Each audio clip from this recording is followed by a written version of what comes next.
प्रणिपात महाराज।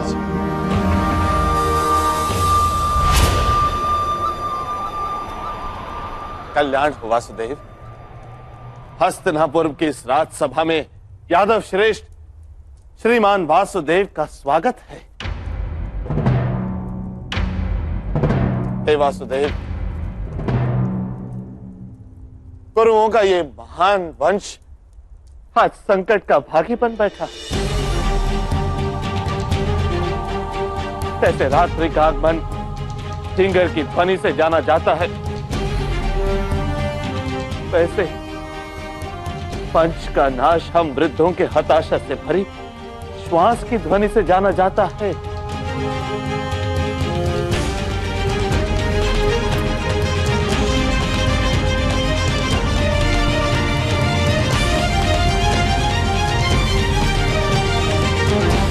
हे वासुदेव,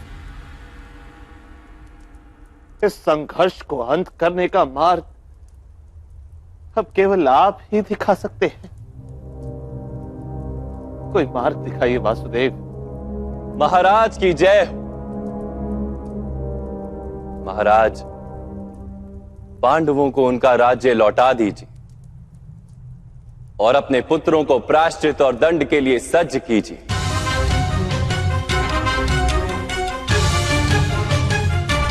उनके प्राण नहीं जाएंगे, मैं वचन देता हूं, किंतु उन्हें अपने सम्मान को छोड़ना होगा।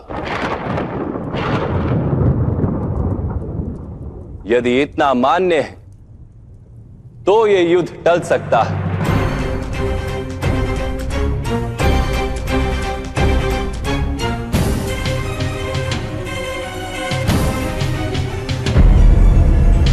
वासुदेव, इंद्रप्रस्थ पर मेरा अधिकार है, महाराज का नहीं।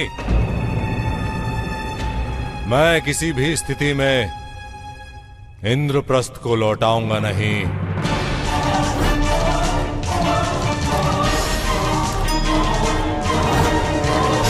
और जब तक पांडव इंद्रप्रस्थ के राजा नहीं, उन्हें युद्ध का अधिकार ही नहीं। वासुदेव, अन्याय के विरुद्ध युद्ध करने का अधिकार सबका है।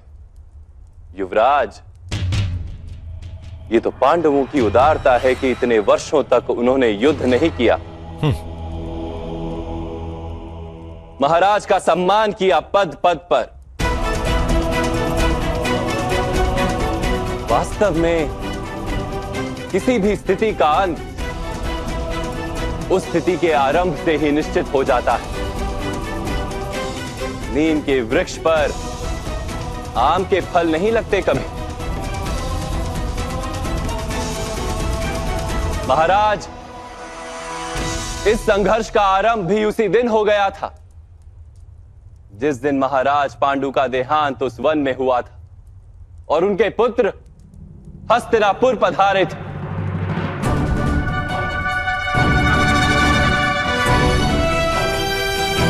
आपने यदि उसी दिन राजकुमार युधिष्ठिर को युवराज घोषित कर दिया होता तो ये स्थिति उत्पन्न नहीं होती, किंतु आपसे आपके सिंहासन का मोह त्यागा नहीं गया।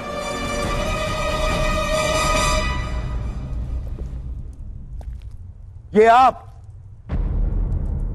किस प्रकार की भाषा का प्रयोग कर रहे हैं वासुदेव? आप शांति का प्रस्ताव लेकर आए हैं या संघर्ष का आवाहन देने? गांधार राज, सत्य को अपमान वही मानता है जिसे असत्य से कोई लाभ हो।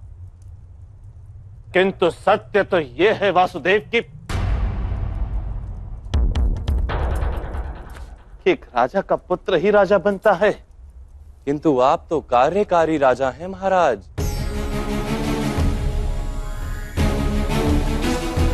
सत्य तो ये है कि आपका राज्य अभिषेक कभी हुआ ही नहीं।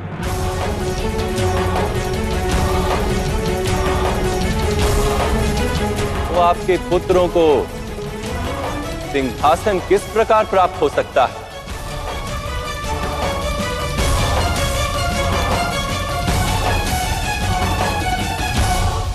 इतने इतने पुराने इतिहास के पन्ने खोलकर क्या लाभ महाराज। वासुदेव, सत्य तो यह है कि युद्ध सभा के अंत में पांडवों ने स्वीकार किया था कि वो 1 वर्ष का अज्ञातवास भोगेंगे, किंतु मेरे बच्चे दुर्योधन 1 वर्ष पूर्ण होने से पहले अर्जुन को ढूंढ लिया। हम पांडवों को वनवास से मुक्ति देने को सज्ज हैं, यदि वे युद्ध का हठ छोड़ दें। मंदिर के प्रांगण में करने से भी अनुचित कार्य उचित नहीं हो जाता गांधार राज। युद्ध सभा ही अधर्म थी, इसलिए उसके परिणामों का कोई महत्व नहीं।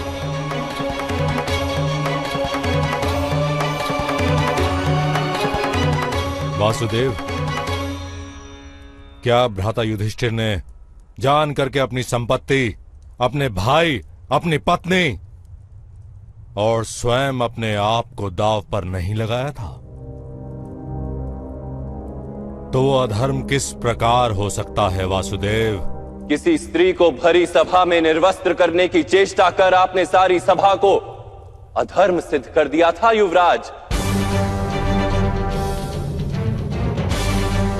भोजन के किसने वाले ने शरीर में विष फैलाया है, ये कोई नहीं पूछता। समग्र भोजन को विषयुक्त माना जाता है। हमें भी इंद्रप्रस्थ की सभा में निशस्त्र किया गया था, क्या आप भूल गए वासुदेव? अवश्य किया था।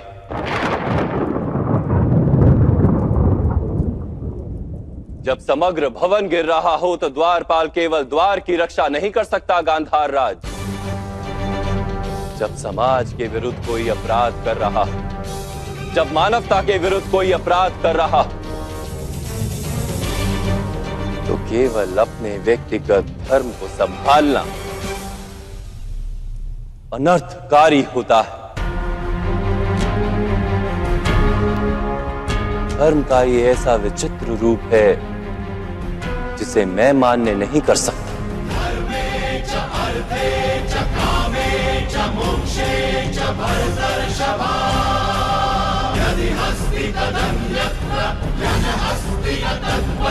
ये धर्म अधर्म के विवाद का समय नहीं। इस समय केवल एक महायुद्ध को टालने का प्रयत्न करना आवश्यक है। और इसीलिए मैं शांति का प्रस्ताव लाया हूं महामंत्री। और मुझे ये प्रस्ताव मान्य नहीं है।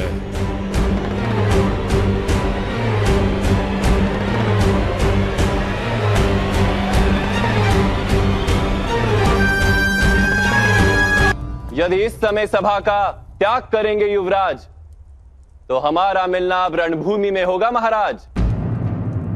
दुर्योधन, ठहरो।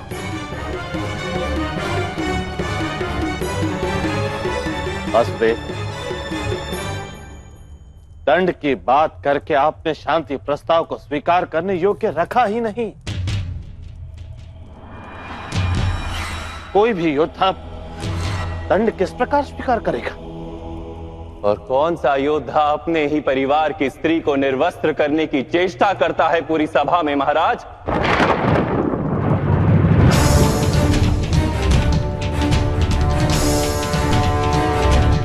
और अपराध करने के पश्चात दंड से भयभीत होने का क्या तात्पर्य है? किंतु फिर भी मैं वचन देता हूं, द्रुपद कन्या के चरण स्पर्श कर क्षमा मांग ली जाए तो पांडव उसे भी दंड मान लेंगे।